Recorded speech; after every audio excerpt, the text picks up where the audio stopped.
Hello students, welcome to the online platform of Vedant academy with me Vivek खेवाल।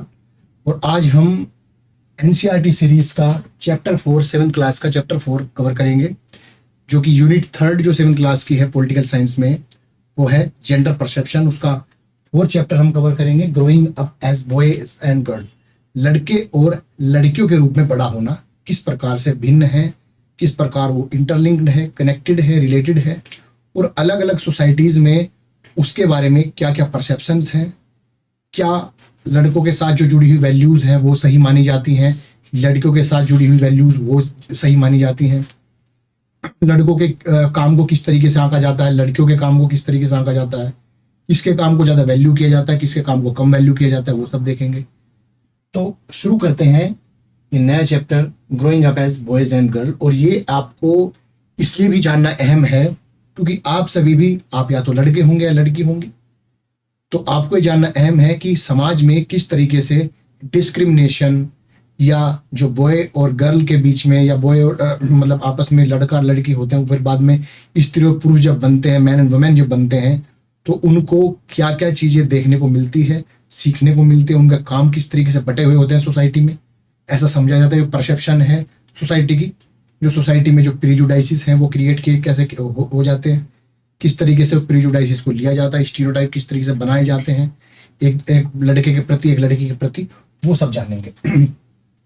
Being a boy और a girl is an important part of one's identity. बिल्कुल, आपकी एक identity का, आपकी पहचान एक लड़का होना या एक लड़की होना। The society we grow up in teachers what kind of behaviour is acceptable for girls and boys. आपका समाज आपको बताता है कि किस प्रकार का व्यवहार आपको लड़का या लड़की होने की वजह से सही है या गलत है।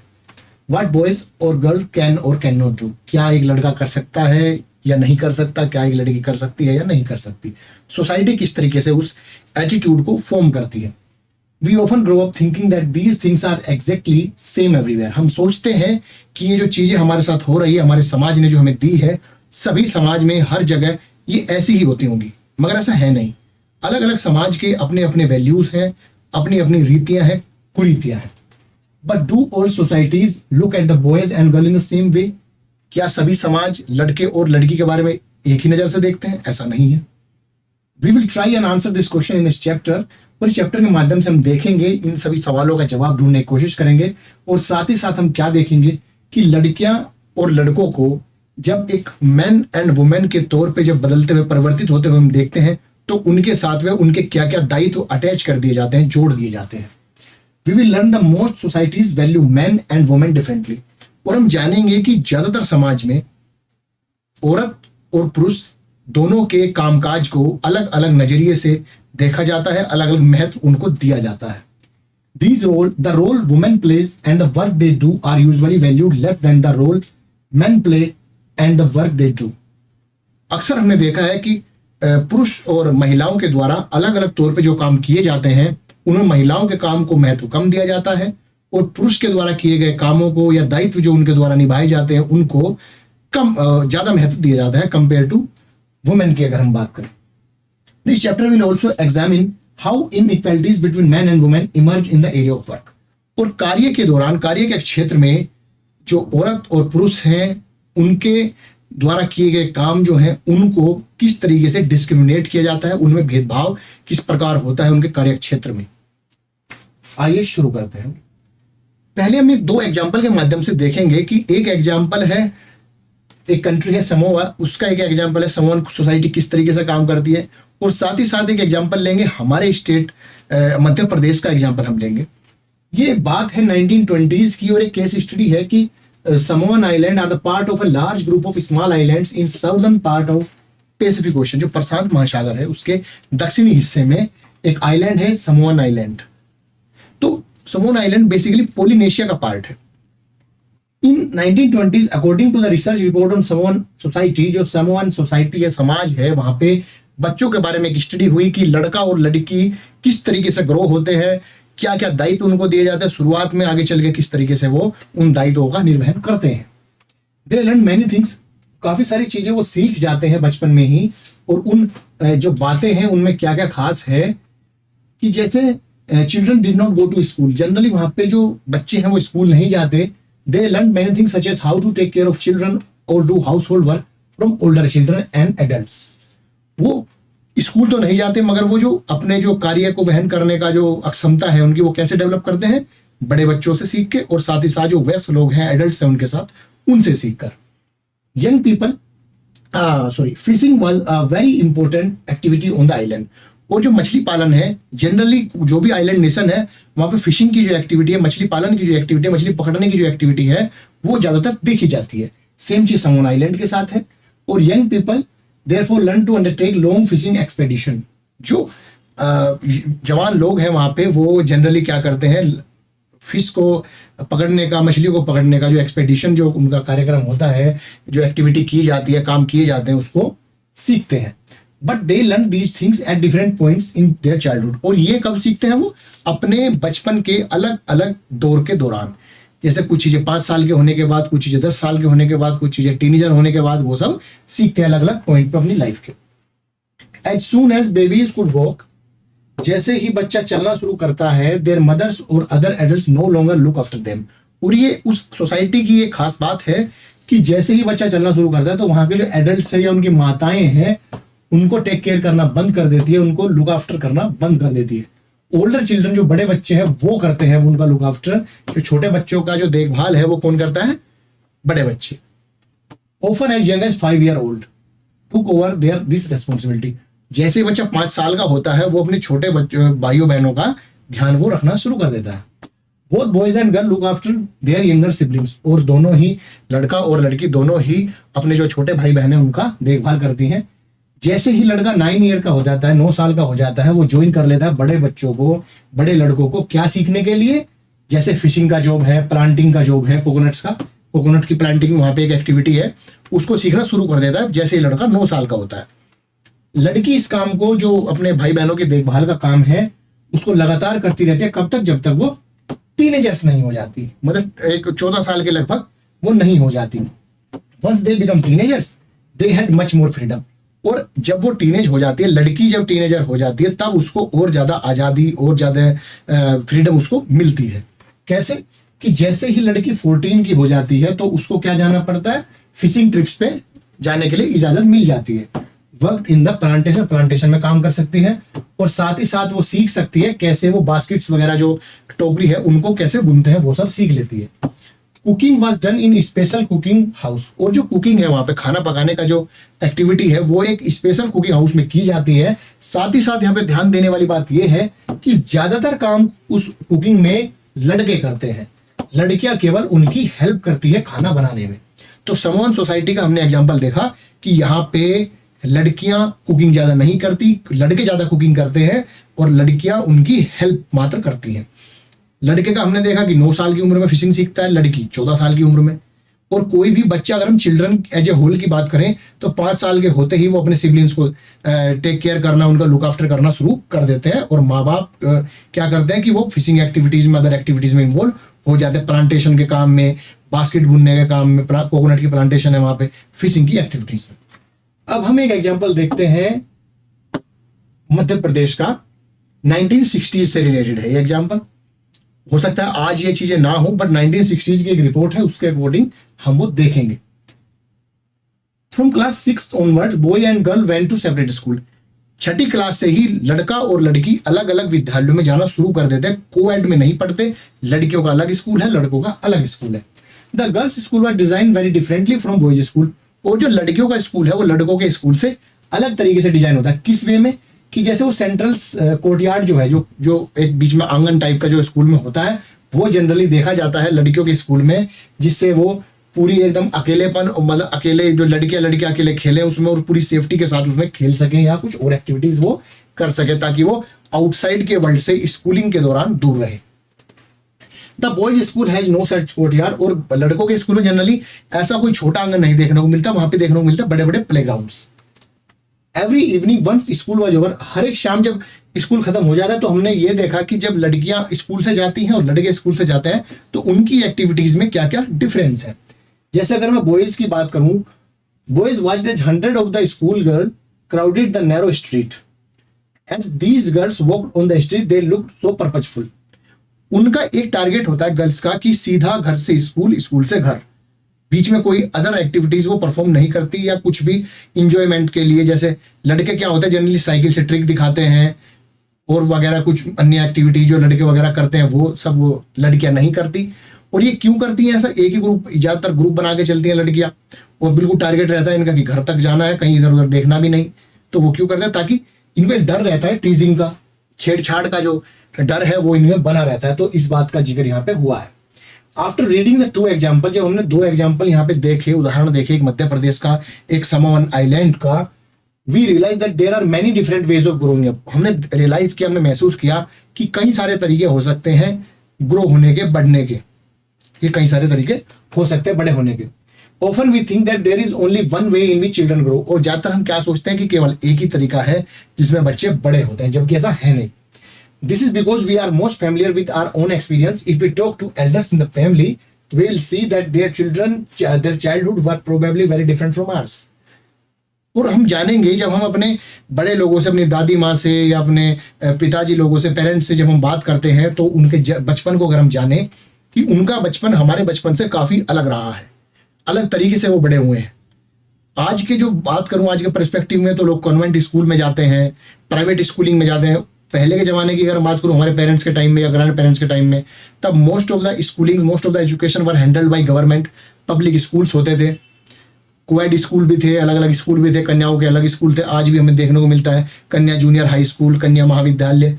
तो वो गर्ल्स के लिए सेपरेट स्कूल की व्यवस्था होती थी, गर्ल के लिए सेपरेट कॉलेज की व्यवस्था की जाती थी उस समाज में। बट आज हम कोएड स्कूल देखते हैं, लड़का और लड़की एक ही स्कूल में पढ़ रहे होते हैं, तो वो सब भी हम देखते हैं। तो इस तरीके से समाज का पर्सपेक्टिव टाइम टू टाइम भी अलग होता है और प्लेस टू प्लेस भी डिफरेंट होता है, किस तरीके से लड़का और लड़की होने के साथ साथ वो बड़े होते हैं। We also realize that societies make clear distinction between boys and girl. वो तो है ही कि लड़के और लड़की में क्लियर जो एक अलग एक लाइन जो खींच दी जाती है, वो जनरली हम सोसाइटी में देख पाते हैं। This becomes from the very young age, और बहुत छोटी उम्र से ही ये शुरू हो जाता है, बहुत छोटी एज से ही। We are for example given different toys to play, अलग अलग खिलौने होते हैं। जैसे जनरली लड़कियों के लिए टेडी बियर वगैरह वो सब आपको देखने को मिलता है, लड़कों के लिए कोई प्लास्टिक की कार वगैरह, कोई छोटी सी बाइक वगैरह टाइप का खिलौना। तो ये सब खिलौनों के साथ भी वो एक डिस्क्रिमिनेट होते हैं, या फिर कह सकते हैं क्लियर डिस्टिंक्शन अलग अलग, कि लड़की ये खिलौना पसंद करती है, यानी डोल वगैरह लड़कियां पसंद करती हैं टॉयज में। Boys are usually given cars to play, generally लड़कों को क्या दिया जाता है, कार वगैरह खेलने के लिए, और लड़कियों को डॉल्स दी जाती है। Both toys can be lot of fun, दोनों ही टॉयज हैं, दोनों ही खिलौने हैं, दोनों ही खेल सकते हैं, मगर फिर भी डिस्टिंक्शन किया जाता है।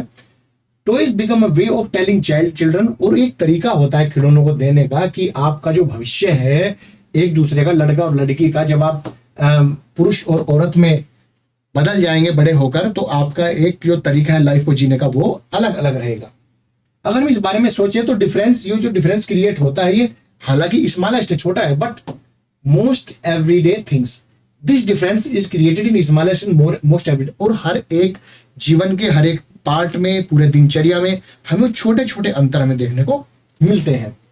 जैसे लड़कियों को कैसे तैयार होना चाहिए, क्या खेल खेलने चाहिए लड़कों को, साथ ही साथ लड़कियों को आराम से बात करनी चाहिए, सॉफ्टली बात करनी चाहिए, और जो लड़के हैं उनको टफ होना चाहिए, डरना नहीं चाहिए, रोना नहीं चाहिए। वो सब देखते हैं हम 6th क्लास में भी हमने पढ़ा था किस तरीके से प्रीजुडाइसिस और स्टीरियोटाइप ये चीज क्रिएट करते हैं। ये सभी तरीके हैं बच्चों को बताने के कि स्पेसिफिक रोल है जो सोसाइटी ने असाइन किए हैं एक लड़के को, एक लड़की को, और वो किस तरीके से प्ले किए जाते हैं जब वो आगे चलकर मैन और वुमेन में कन्वर्ट हो जाते हैं। Later in life this affect the subjects we can study और द कैरियर, और विषय क्या लेने चाहिए, कैरियर क्या चूज करना चाहिए। जनरली लड़कियों के बारे में क्या कहा जाता है, बैंकिंग एंड टीचिंग की नौकरी बड़ी अच्छी है, लड़कों के लिए आर्म फोर्स ज्वाइन करना अच्छा रहता है, या फिर कोई ऐसा काम जहां बहादुरी दिखाई जाए, जहां पे टफ काम हो, वो सब लड़के कर सकते हैं, लड़की नहीं कर सकती। बट आज के समाज में तो हमें ऐसा देखने को नहीं मिलता। बट स्टिल कहीं कहीं सोसाइटी में जो डाउन टू सोसाइटी है, डीप सोसाइटी है, वहां पे हमें ऐसा देखने को मिलता है। आगे बढ़ते हैं। In most societies including our own, the role women and man and women play और work they do are not valued equally. और साथ ही साथ हम क्या देखते हैं कि जो दायित्व, जो काम पुरुष और औरत के द्वारा किए जाते हैं, पुरुष और महिलाओं के द्वारा जो किए जाते हैं, उसमें जनरली जो महत्व की बात है तो महिलाओं के काम को कम महत्व दिया जाता है, पुरुष के काम को ज्यादा महत्व दिया जाता है। उसमें भी एक असमानता हमें देखने को मिलती है। Man and women do not have the same status, और महिलाओं और पुरुष का स्टेटस भी सेम नहीं होता। Let's us look at how this difference exist the work done by man and women. और एक कन्वर्सेशन के माध्यम से हम देखेंगे कि किस प्रकार महिलाओं के काम को थोड़ा कम वैल्यू दी जाती है और पुरुषों के काम को थोड़ा ज्यादा वैल्यू दी जाती है। जैसे कि दो स्टूडेंट हैं, एक स्टूडेंट अपनी मम्मी से पूछते हैं कि हमारी जो स्कूल की टीचर है उन्होंने एक स्कूल भ्रमण का कार्यक्रम तय किया है और उसमें बच्चों के देखभाल के लिए कुछ वॉलंटियर्स की जरूरत है, क्या आप, अपनी माँ से पूछ रही है, क्या आप ये तैयार है? तो उसकी मम्मी बोलती है कि नहीं, मेरे तो ऑफिस है तो मैं तो तैयार नहीं हूँ। और उन्होंने कहा कि साथ साथ हरमीत की मदर जो है, हरमीत उसका फ्रेंड हो सकता है, स्टूडेंट हो सकता है उस क्लास में, उसकी मम्मी ज्यादातर फ्री रहती है और हमेशा ही वॉलंटियर का काम वो स्कूल के भ्रमण में करती है। उसकी मम्मी उसको क्रॉस क्वेश्चन करती है कि ऐसा नहीं है, आप उनके काम को ऐसा नहीं कह सकते कि उनको कोई काम नहीं है, वो हाउस होल्ड का काम देखती है, केयर का काम देखते, देखभाल करती है, अपने घर का पूरा काम देखभाल करती है। और उनको भी बस अंतर ये है कि मैं ऑफिस में काम करती हूँ। तो उसकी मम्मी जो पूछ रही थी, उसकी मम्मी पेड वर्कर थी, जिन जो ऑफिस में जाती थी उनको सैलरी मिलती थी, बट हरमीत की जो मदर है वो हाउस वाइफ है, तो इसलिए उनको समझा गया कि वो कोई काम नहीं करती क्योंकि वो सैलरी नहीं लेती। इसलिए जो उसकी मम्मी होती हैं ऑफिस वाली, तो वो लेके जाती हैं उनके पास, दूसरी आंटी के पास, कि वो हरशरण जो उनके पिताजी हरमीत के पापा हैं, उनसे बात करते हैं और पूछते हैं कि क्या ये आंटी जो है वो कोई काम नहीं करती हाउसवाइफ होने के नाते? तो लड़का भी ऐसा ही बोलता है। Then Jasprit, why don't you just relax and let them manage everything for a change, great idea, okay I will go on the strike. और उसकी मम्मी क्या बोलती है, जो हाउसवाइफ होती है, कि मैं स्ट्राइक पे चले जाती हूँ कि अब मैं कोई काम नहीं करूंगी। अगर आपको ऐसा लगता है कि मैं कोई काम नहीं करती तो मैं स्ट्राइक पे जा रही हूँ और मैं कोई काम नहीं करूंगी, आइंदा से घर आप दोनों संभालोगे, मतलब पिताजी और वो बच्चा संभालेगा। मगर देखते हैं कि मॉर्निंग होते होते ही वो समझ जाते हैं कि कितना हेसल होता है। उसके पिताजी ना तो उसको स्कूल के लिए तैयार कर पाते, ना अपने लिए ब्रेकफास्ट तैयार कर पाते, ना फैमिली के लिए चाय बना पाते। वो सब हम देखते हैं तो तब उन्हें एहसास होता है कि हरमीत जी के काम का कितना इंपॉर्टेंस है, कितना महत्व है। एक हाउसवाइफ होने के नाते भले ही उनको सैलरी ना मिलती हो, लव एंड केयर का जो काम है उनका, साथ ही साथ जो बूढ़े लोग हैं, बुजुर्ग लोग हैं, बीमार लोग हैं, बच्चे हैं, आपकी जो दिनचर्या की जो कार्यक्रम है, सफाई का, कपड़े साफ करने का, वो सब कार्य हाउसवाइफ जनरली देखती हैं। भले उन्हें सैलरी नहीं मिलती, मगर कितना इंपॉर्टेंट वो काम है वो इससे पता चलता है कि इवन मॉर्निंग में ही वो सब का सब काम अस्त व्यस्त हो गया और उनको एहसास हुआ कि नहीं, वो भी काम करती हैं, भले उन्हें सैलरी नहीं मिलती, मगर उनका काम उस सैलरी वाले काम से भी ज्यादा इंपॉर्टेंट है। वैल्यूइंग हाउसवर्क, जो घर के काम है उनका जो महत्व है वो हम देखेंगे कि किस तरीके से ये इंपॉर्टेंट रोल प्ले करता है। हरमीत फैमिली की अगर मैं बात करूं तो वो नहीं मानती थी कि उनकी जो मम्मी है जसप्रीत, वो कोई काम करती है, कोई सैलरी उनको नहीं मिलती थी, तो वो समझते थे कि उनको वो कोई काम नहीं करती। This feeling is not unique, ये यूनिक नहीं है, अलग नहीं है, सभी फैमिलीज में जनरली ऐसा समझा जाता है, जनरली सभी सोसाइटीज में ऐसा समझा जाता है। Across the world the main responsibilities for housework and care giving task like looking after the family, specially कौन किस लोगों की लुकिंग आफ्टर करती है? चिल्ड्रन की, एल्डरली जो बुजुर्ग लोग हैं या कोई बीमार है, लाइज विद द वुमेन, महिलाओं के ऊपर ही वो निर्भर करता है उन सब की देखभाल करना, केयर गिविंग का काम करना।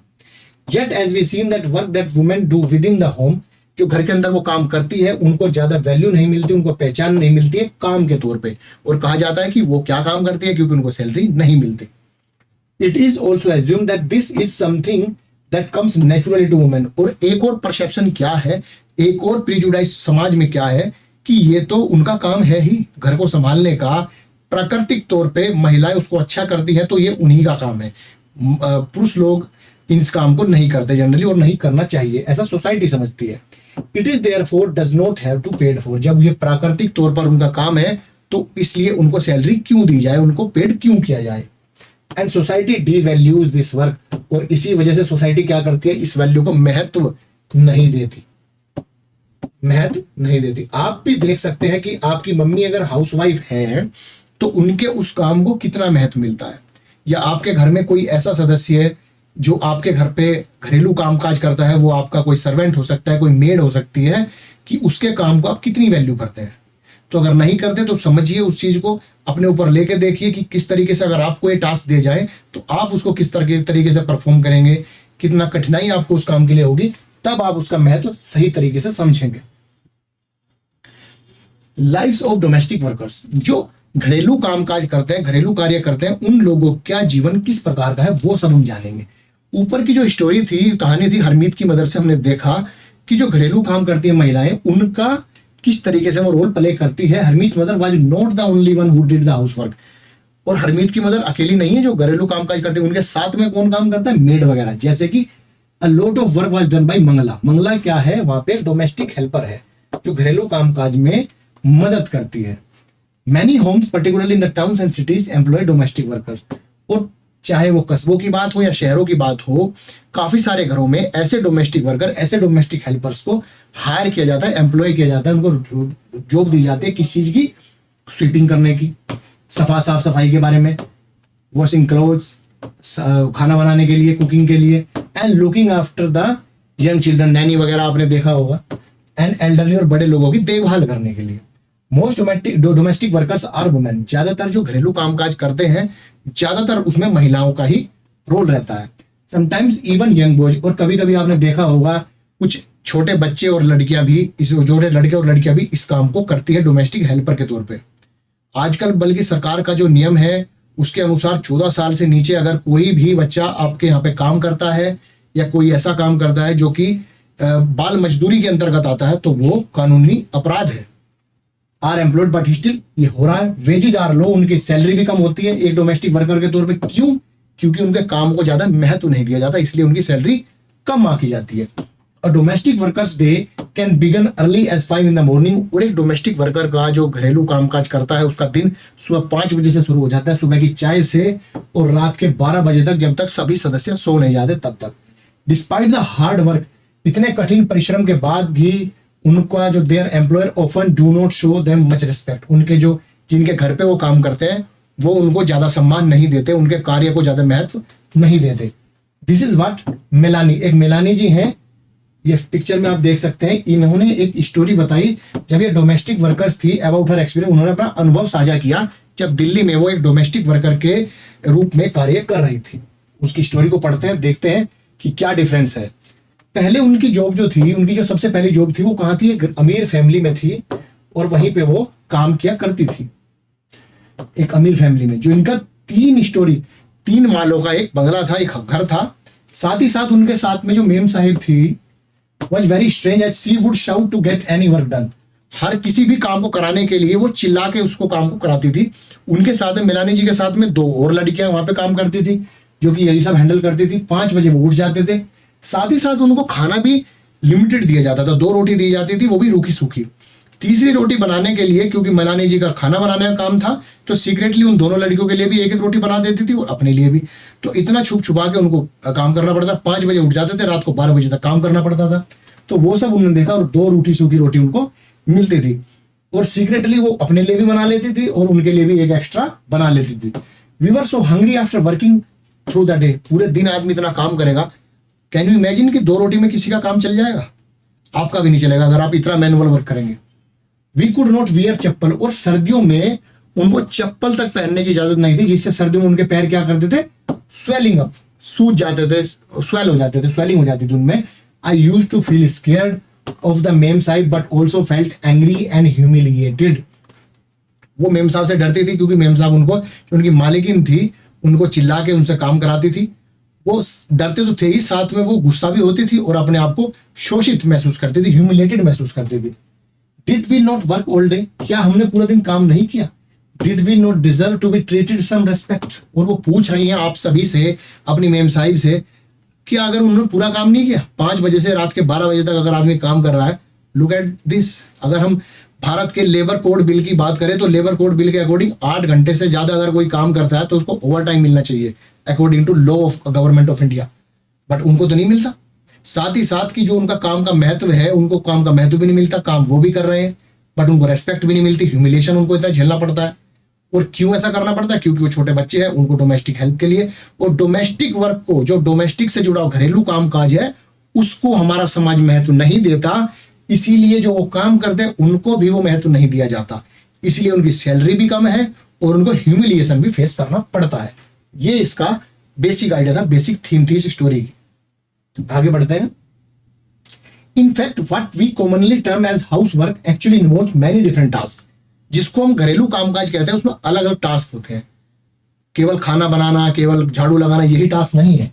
A number of these task require heavy physical work, और इसके लिए आपको कठिन परिश्रम, शारीरिक परिश्रम भी करना पड़ता है। In both rural and urban, ग्रामीण और शहरी इलाकों में women and girls have to fetch water.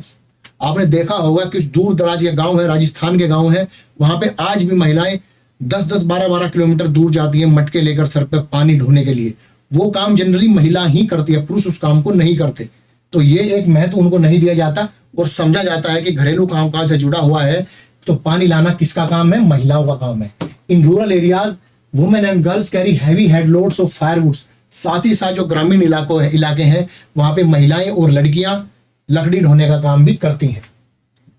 और अन्य टास्क कैसे हो सकते हैं? जैसे टास्क लाइक वॉशिंग क्लोथ्स, कपड़े धोने का काम हो, साफ सफाई का काम हो, या कोई बोझ ढोने का काम हो, रिक्वायर बेंडिंग, उसको झुकना पड़ता है, लिफ्टिंग, उसको उठाना भी पड़ता है और फिर साथ में कैरी करना पड़ता है। तो इसके लिए क्या चाहिए? हार्ड फिजिकल जॉब है। हार्ड फिजिकल मतलब शारीरिक एक कठिनाई का काम है। मैनी चोर लाइक कुकिंग, जो घरेलू कामकाज है, like cooking involve standing for long hours in front of stoves, hot stoves. रोटी बनाने के काम में, खाना बनाने के काम में घंटों घंटों हमारी माताएं, हमारी बहनें स्टोव के सामने खड़ी रहती है। आपने देखा होगा, अपने परिवार से आप कनेक्ट कर सकते हैं इस चीज को। गर्म स्टोव के सामने पसीना आने लगता है गर्मी में, तो वो चीज आपको देखना चाहिए। धुआं लगता है, उस धुएं की वजह से सरकार ने एक स्कीम चलाई थी कि गैस के चूल्हे होने चाहिए जिससे उनको धुआं ना लगे, टीबी की प्रॉब्लम ना हो, सांस की कोई समस्या ना हो। The work women do is strenuous and physically demanding, words that we normally associated with man. और हम क्या सोचते हैं कि केवल आदमी ही कठिन काम करता है, टफ होते हैं आदमी, तो मस्कुलर जो काम जितने भी है वो आदमी करता है, पुरुष करता है। बट ऐसा नहीं है, महिलाएं भी कुछ ऐसे काम करते हैं जहां पे हैवी फिजिकल वर्क की जरूरत पड़ती है। Another respect of human house work and care giving, sorry for that, another aspect of housework and caregiving that we do not recognize, जो रिकॉग्नाइज नहीं करते, वो क्या है कि हाउसवर्क जो है वो काफी ज्यादा टाइम कंज्यूमिंग है। टाइम कंज्यूमिंग कैसे? कि सुबह 5 से लेके आपकी मॉर्निंग टी टू आपके बेड पे जाने तक, मतलब कि रात के 12 बजे तक, 12 AM तक उनका काम रहता है। जनरली 5 बजे से, सुबह के 5 बजे से रात के 12 बजे तक उनका काम रहता है। इतना टाइम कंज्यूम है। In fact we add up the house work and the work women do outside the home, और हम साथ ही साथ जो घर के बाहर जो काम करती है, जैसे सब्जी लाना, घर के सामान लाना, वो सब काम भी कौन करती है? महिलाएं ही करती है। उसमें भी उनका काफी समय जाता है। Have much less time for leisure, और इसीलिए उनका अगर कंपेयर किया जाए मैन से, तो उनके पास आराम का समय पुरुषों के कंपैरिजन में कम रहता है। बिलो सम डाटा, कुछ डाटा हम देखेंगे जो हमारी CSO सेंट्रल स्टैटिस्टिकल ऑर्गेनाइजेशन है, उन्होंने 1998 से 1999 का एक डाटा दिया है। उससे हम और ज्यादा समझेंगे कि क्या वो टाइम है, किस तरीके से टाइम वो मैनेज किया जाता है। अब बात करें, 2 स्टेट के बारे में बात हुई है, हरियाणा और तमिलनाडु के बारे में। हरियाणा और तमिलनाडु, यहाँ पे स्टेट ज्यादा इंपॉर्टेंट नहीं है, इंपॉर्टेंट है वहां पे जो पेड वुमेन है, जो वर्किंग मतलब जिनको सैलरी मिलती है, जो ऑफिस का काम करती है, वो क्या काम कर, हरियाणा में 23 घंटे काम करती है पर वीक, और तमिलनाडु में 19 आवर काम करती है। बट अगर हम हरियाणा की ही बात करें, जो पेड वुमेन है 23 घंटे काम करते हैं, अनपेड वुमेन कितने घंटे काम करते हैं? 30 घंटे। मैन की अगर मैं बात करूं, वहीं पे जो भी मैन, जो पेड वाले मैन हैं जिनको सैलरी मिलती है, वो 38 घंटे काम करते हैं हर एक वीक, जबकि अनपेड मैन 2 घंटे काम करते हैं। कंपेयर कीजिए इसको। अनपेड वुमेन है तो वो 30 घंटे काम करती है, अनपेड मैन है तो वो केवल 2 घंटे काम करता है। वुमेन पेड है तो वो 23 घंटे काम करती है, और मैन पेड है तो वो 38 घंटे काम करता है। मतलब कि जो पेड जॉब है उसमें ज्यादातर रोल किसका है? मैन का, और जो अनपेड जॉब है उसमें ज्यादातर रोल किसका है? महिलाओं का। कुछ ऐसा ही हाल तमिलनाडु में भी है, बस कुछ घंटों का उसमें डिफरेंस है, बट स्थिति जनरली सेम ही है पूरे समाज में, पूरे स्टेट में, पूरे कंट्री में। वुमेन्स वर्क एंड इक्वालिटी अगला टॉपिक है, उसको पढ़ते हैं। As we have seen that the low value attached to the women's household and care giving work, की जो अगर हम बात करें जो औरतें काम करती है उसमें असमानता की अगर हम बात करें, कि उसमें जो असमानता कनेक्शन है वो किस तरीके से हावी है कि उनके काम को, वुमेन्स के जो काम है हाउस होल्ड का या देखभाल का जो काम है उसको कम वैल्यू दी जाती है। इज नॉट एन इंडिविजुअल और family matters, it is the part of a larger system of inequality. और जो असमानता का एक पूरा बिल्डअप है वो किस तरीके से है कि दोनों पुरुष और महिलाओं के बीच में जो असमानता है वो हमें हर जगह देखने को मिलती है, चाहे वो हाउस होल्ड वर्क की बात हो, चाहे वो ऑफिस वर्क की बात हो। It therefore has to dealt with through the action not just at the level of individual. और इसको डील करने के लिए कुछ एक्शंस की जरूरत है, not just as a level of individual, एक निजी तौर पे नहीं या एक फैमिली के तौर पे नहीं, but also by the government, सरकार के द्वारा भी इस पे एक्शन लेने की जरूरत है। एज वी नाउ नो, अब हम जानते हैं equality is an important principle. पिछले चैप्टर में भी हमने पढ़ा था, साथ ही साथ 6th क्लास में हमने पढ़ा था कि इक्वालिटी हमारे कॉन्स्टिट्यूशन की एक महत्वपूर्ण एस्पेक्ट है, उसका एक महत्वपूर्ण आयाम है। द कॉन्स्टिट्यूशन सेज, कॉन्स्टिट्यूशन क्या कहता है, दैट बीइंग मेल और female should not become a reason for discrimination. जो आर्टिकल 15 है उसके अकॉर्डिंग क्या है कि हम किसी के जेंडर के आधार पे, उसके लिंग भेद के आधार पे हम उसका डिस्क्रिमिनेशन, भेदभाव नहीं करेंगे। पुरुष है महिला है, समान अवसर हमें उसको देने चाहिए, सरकार को देने चाहिए।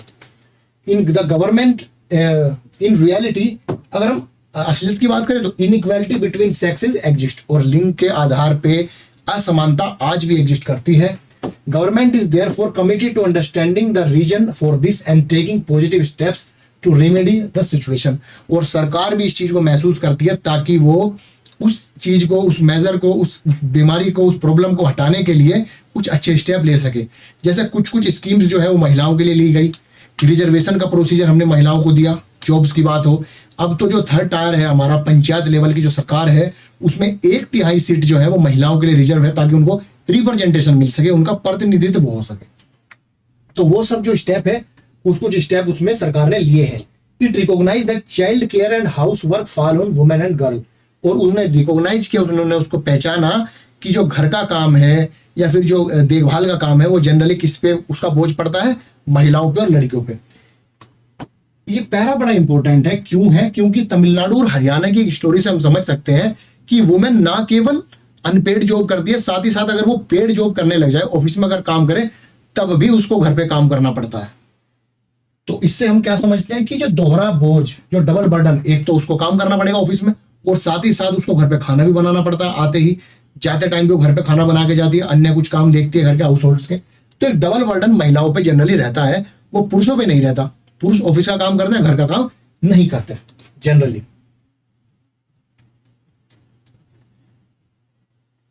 This naturally has an impact on whether girls can attend school. और ये एक इम्पैक्ट किस पे डालता है, क्योंकि लड़कियों और महिलाओं के ऊपर पूरा बोझ रहता है घर के कामकाज का, तो लड़कियां स्कूल में अटेंड नहीं कर पाती। It determines weather women can work outside. और ये भी डिटरमाइन करता है, ये भी निर्धारित करता है कि लड़कियां, महिलाएं घर के बाहर काम कर सकती हैं नहीं, व्हाट काइंड ऑफ जॉब्स, किस प्रकार का जॉब करेंगी, and carriers they can have, और किस प्रकार का जो कैरियर है उनका वो उनका रहेगा, वो भी यहीं से डिटरमाइन होता है generally. The government setup anganwadis and child care. तो गवर्नमेंट ने क्या सेटअप किया, आंगनवाड़ी सेटअप की, चाइल्ड केयर सेंटर सेटअप किए in several villages in the country. कई सारे गांव में हमने, सरकार ने आंगनवाड़ी सेंटर्स स्टेब्लिश किए। क्यों किए, ताकि महिलाओं को उस बच्चों की देखभाल से के अलावा भी टाइम मिल सके, जिससे कि क्या हो सके, वो अन्य कामों में, कुछ प्रोडक्टिव काम है उसमें अपना टाइम दे सके, अपने काम काज में हिस्सा ले सके। साथ ही साथ हमने बात की थी पिछले चैप्टर में कि मिड डे मील की स्कीम जो सरकार ने चलाई, उससे महिलाओं को क्या फायदा हुआ कि अगर वो कोई काम कर रही है, जॉब कर रही है, तो उसको वहां से हटके ना आना पड़े अपने बच्चों को खाना देने के लिए, और वो कंटिन्यूअसली अपने काम में इंगेज रहे। मिड डे मील की स्कीम भी हमारा वहीं पे फोकस रहता है। The government has passed the laws make it mandatory for the organization that have more than. अगर किसी ऑर्गेनाइजेशन के पास 30 से ज्यादा महिला कर्मचारी है तो उनको क्या प्रोवाइड करना पड़ेगा, क्रैशे फैसिलिटी। क्रैशे फैसिलिटी का मतलब है कि कोई भी महिला अगर मैटरनिटी में है, चाहे वो प्रेग्नेंट है, चाहे उसका बेबी हो चुका है, डिलीवरी ऑलरेडी हो चुकी है, मिल्क लैक्टिकेटिंग मदर है अगर वो, तो उसको क्या करना पड़ेगा, उसके लिए सुविधाएं करनी पड़ेगी, ब्रेस्ट फीडिंग सेंटर्स बनाने पड़ेंगे, उसको एक अलग से जगह देनी पड़ेगी ताकि वो अपने बच्चे की देखभाल कर सके, बच्चों को वहां पे बिठा सके, खिला सके, उनको दूध पिला सके, वो सब अलग से एक व्यवस्था करनी पड़ेगी। The provisions of creches help many women to take employment outside the home. इस सुविधाओं ने क्या फायदा किया कि महिलाओं को घर के बाहर अगर कोई काम करना है तो उसको काम को करने में उनकी मदद हुई। It also make it possible for more girls to attend school. और इसने ये भी पॉसिबल किया क्योंकि लड़कियां जनरली क्या करती थी, अपने सिबलिंग्स की जो भाई बहन है छोटे, उनकी देखभाल करती थी, जिसकी वजह से स्कूल भी नहीं जा पाती थी। अब वो लड़कियां ज़्यादा से ज़्यादा स्कूल जाने में समर्थ हुई। तो ये सब हमने देखा। तो ये चैप्टर ऑलमोस्ट यहीं पे खत्म हो जाता है। बस थोड़ी सी चीज हम देखेंगे कि किस प्रकार एक यहाँ से आप एक देख सकते हैं, पिक्चर देख सकते हैं महिलाओं की। एक महिला की पिक्चर बनाई हुई है ये। उसमें हर एक काम, चाहे वो देखभाल का काम हो, रसोई का काम हो, शॉपिंग का काम हो, साफ सफाई का काम हो, बच्चे को संभालने का काम हो, वो सब दिखाया गया है। बट स्टिल हम कह सकते हैं कि उनकी वैल्यू ज्यादा नहीं होती। और ये कहानी के माध्यम से, एक स्टोरी के माध्यम से हमारे जो महिला एवं बाल कल्याण मंत्रालय है उनका एक एडवर्टाइज है, वो भी है कि महिलाओं के काम को रेस्पेक्ट मिलनी चाहिए, उनके काम को महत्व मिलना चाहिए। और हमें प्रिजुडाइज नहीं रखना चाहिए कि टफ काम तो लड़के करेंगे, लड़कियां भी टफ काम करती है, महिलाएं भी टफ काम करती है। बेसिकली ये चैप्टर था कि लड़का और लड़की किस तरीके से बड़े होते हैं जब वो पुरुष और महिलाओं में कन्वर्ट हो जाते हैं, तो क्या क्या दायित्व उनके साथ समाज के द्वारा थोप दिए जाते हैं, अटैच कर दिए जाते हैं। बट ऐसा होना नहीं चाहिए। हमें हर एक काम को, चाहे वो घर का काम हो, चाहे वो बाहर का काम हो, उसे समान महत्व देना चाहिए। जेंडर के आधार पे हमें ना तो काम के साथ भेदभाव करना चाहिए, ना उनकी सैलरी या पेड के साथ भेदभाव करना चाहिए। तो ये सब इससे हमने समझा और हमने जाना कि किस तरीके से हम अपने समाज को, हम अपने राज्य को, हमारे देश को और बेहतर कर सकते हैं, इन सब चीजों को ध्यान में रखते हुए। तो इसके बाद हम नेक्स्ट चैप्टर की ओर बढ़ेंगे। आज की क्लास में इतना ही। अगर आपकी कोई क्वेरी है, आपका कोई फीडबैक है, तो वो आप कमेंट में लिख सकते हैं। अगर आपको वीडियो अच्छी लगी, so you can like it, share it, subscribe it. Thank you very much.